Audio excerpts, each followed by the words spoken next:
તો ધાનેરા તાલુકાની વિવિધ ગ્રામ પંચાયતોના પરિણામોની જાહેરાત થતાની સાથે જ વિજેતાઓના સમર્થકોમાં ખુશીની લહેર જોવા મળી। સાંકડ ગ્રામ પંચાયતમાંથી મગનભાઈ દેસાઈ 346 મતોથી વિજય રહ્યા, જ્યારે દેઢા ગામમાંથી ચંદ્રિકાબેન રાજપૂત સરપંચ તરીકે ચૂંટાઈ આવ્યા। નાનુડા ગામમાં પ્રાગાભાઈ ચૌધરી અને યાવરપુરામાં ઢેફીબેન સરપંચ તરીકે વિજયી બન્યા।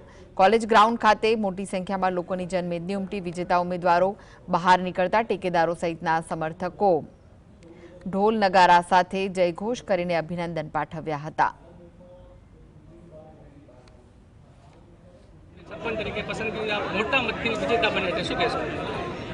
આજે જે ચૂંટણીનું રિઝલ્ટ જાહેર થયું છે ત્યારે મારી પત્ની એમનું ઉમેદવારી નોંધાવેલી હતી। એમને ડેડા ગ્રામની સર્વ સમાજે બહુ પ્રચંડ મતોથી વિજયભાવ કર્યા છે અને એને હું એક છોટા પરિવારની માણસથી આવું છું। જે મારો પરિવાર છે છોટા વોટર છે, છતાં બી પબ્લિકે જનાદેશ હર સમાજ સર્વ સમાજે મને બહુ જંગી મતોથી જીતાડ્યો, એના બદલ હું ડેડા ગામનો ઋણી છું। તો ગ્રામ પંચાયતોની ચૂંટણીના પરિણામ ધીમે ધીમે બહાર આવી રહ્યા છે, ત્યારે જે લોકો જીત્યા છે તેમનામાં પણ ઉત્સાહ જોવા મળી રહ્યો છે, સાથે જ ગામ લોકોમાં પણ ઉત્સાહનો માહોલ જોવા મળી રહ્યો છે।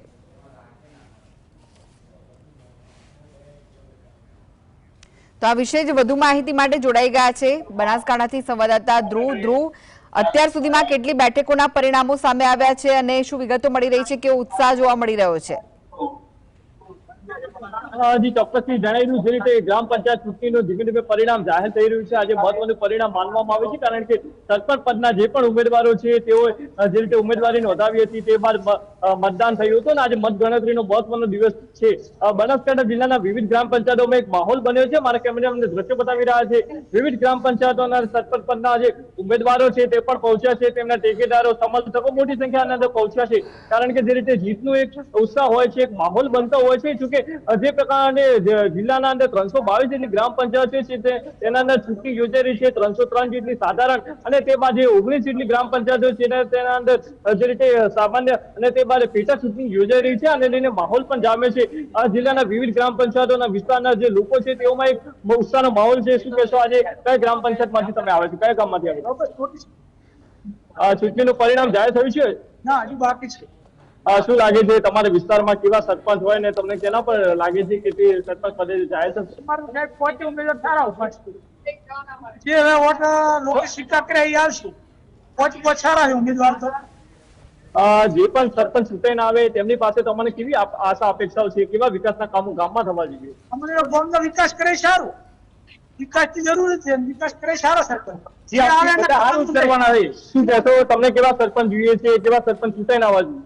સાહેબ 5 સારા છે, જે મળે હશે વિકાસ કરવાનો છે એવો મને વિશ્વાસ। જે મળે આવે જે પક્ષ હોય બધું સારું કામ કરવાના છે। તમે શેના માટે આવ્યા છો આજે?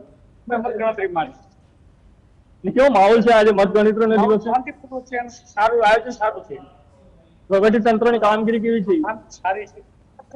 તો અહીંયા લોકો છે તેઓમાં એક ઉત્સાહનો માહોલ છે। અન્ય જે સ્થાનિક લોકો છે, જો ઠેકેદારો સાથે જે સરપંચ પદના ઉમેદવારો હોય છે તેમને સમર્થન માટે આવતા હોય છે। કાકા જણાવશો કયા ગામથી આવે છે? રોબજ મોટીથી રોબજ મોટીમાં કોઈ ઉમેદવાર થી ઓછી રીતે તો સારા પરિણામ લાવે। તમારા ગામનું પરિણામ જાહેર થયું છે? પણ જે વિચારથી પરિણામમાં સારું કાર્ય કરે ટૂંક સમયમાં તમારા ગ્રામ પંચાયતની ચૂંટણીનું પરિણામ જાહેર થશે, કેવો ઉત્સાહ છે? ખાસ સારો રહેવું છે, ગામ જણા બધા સાથે બીજા અંદર પણ આપણી સાથે જોડાયા છે। લુણવાડા ગ્રામ પંચાયત છે તેના જે ભાવિ સરપંચ છે તે ઉમેદવાર પદ નોંધાયા હતા, ચૂંટણી યોજાઈ છે અને મતગણતરી દિવસ છે। ખાસ કરીને સરપંચ પદના ઉમેદવાર હતા તમે। આ ચૂંટણીનું પરિણામ હવે થોડી ક્ષણોમાં જાહેર થશે, કેવું ઉત્સાહ? આના પછી ગામનો ઘણો બધો વિકાસ કરવાની ગણતરી છે, બરાબર। ગામના સાથ સહકાર અને સાથે મળીને બધું ગામનો વિકાસ કરવા મારી ગણતરી છે, અને એવી ભાવના કરું કે ગોકુળ ગામ બનાવવાની મારી ઈચ્છા છે। રોડ રસ્તા છે, પછી વગેરે વગેરે ચલાવવાના કામ છે। ખાસ કરીને આજે પરિણામનો દિવસ છે, શું આશા અપેક્ષાઓ છે? ગામના લોકોએ તમને કે વોટ આપ્યા છે, સરકારનો સપોર્ટ હતો એટલે ફૂલ આશા છે કે આપણી જીત થશે અને વિજય થશે। ગામના કેવા વિકાસના કામો થશે જો તમે સરપંચ પદે ચૂંટાઈ આવ્યા? ગામમાં તો ઘણા બધા બાકી પડ્યા છે, ઘણા બધા કામો કરવાની મારી ગણતરી છે, અને એક ગોકુળ ગામ બનાવવાની મારી ઈચ્છા છે। તો અહીંયા જે ઉમેદવારો પદ નોંધાવતા હોય છે તેઓ ચૂંટણી યોજાતી હોય છે ત્યારે આ લોકો પણ એક આશા અપેક્ષા રાખતા હોય છે કે જે સરપંચ પદના ઉમેદવારો હતા, જે સરપંચ અગાઉ હતા, તે લોકો સારા કામ કર્યા છે, પણ અમે વધુ સારા કામ કરીશું, ગામના વિકાસને વધુ વેગ આપે તે માટેના પૂરા અમારથી થતા પ્રયત્ન કરીશું। અહીંયા સ્થાનિક જે લોકો છે તેઓ સાથે પણ વાર્તાલાપનો પ્રયત્ન કરીશું, તે લોકો શું કરતા હોય છે।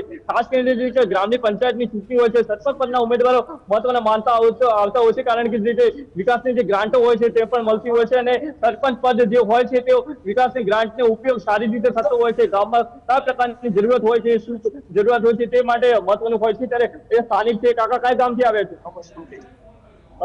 હજી ચૂંટણીનું પરિણામ જાહેર થયું છે તમારા ગામ? કેવી આશા અપેક્ષાઓ છે? કોણ આવી છે? તો એ ક્યાં ગામ લોકો છે તેઓ વિવિધ ગામોમાંથી આવતા હોય છે। પંચાયતની ચૂંટણીનું આજે પરિણામ છે, અન્ય કાકા પણ આપણી સાથે જોડાયા છે। કાકા ક્યાંથી આવ્યા છે?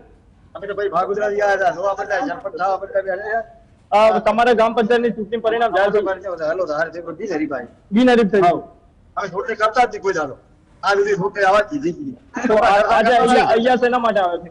સરપંચ અમારે ગાળા ભર્યા છે કીધું ભરતા છે લીધી છે। હા, ક્યાંક લોકોમાં એક ઉત્સાહ છે, સરપંચ કોણ આવે છે, ગ્રામ પંચાયતની ચૂંટણીમાં કોણ ચૂંટાઈ આવતા હોય છે, યુવાઓ પણ છે। ખાસ કરીને જણાવશો કયા ગામથી આવે છે? કયા ગામથી આવે છે? જી આભાર ધ્રુવ સમગ્ર માહિતી આપવા માટે। તો ગ્રામ પંચાયતોની ચૂંટણીના પરિણામ જેમ જેમ સામે આવી રહ્યા છે તેમ જે લોકો સરપંચ બની રહ્યા છે તેમનામાં ઉત્સાહ છે, સાથે જ ગામ લોકોમાં પણ ઉત્સાહ જોવા મળી રહ્યો છે।